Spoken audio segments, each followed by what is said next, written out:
Tonight, new high-tech drones could be launching on the Gold Coast in the fight against coronavirus. Disinfecting public spaces and crowd control are some of the proposed measures.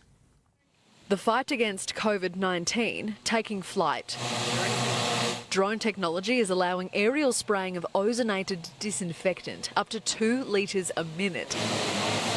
Said to be the strongest disinfectant on the market, adapted to neutralise the coronavirus on public outdoor surfaces. Car parks, aged care facilities on the outside, exercise equipment facilities. It kills viruses, and it has been proven to kill things like SARS coronavirus. The same drone technology used to spray 600 million square metres in the epicentre of the pandemic in China. Completely environmentally friendly. It's completely safe for humans. Right now, there's a fleet of 30 drones that could be ready to launch. Tonight, calls for government support to help get the program off the ground. But they don't come cheap, around $30,000 a pop.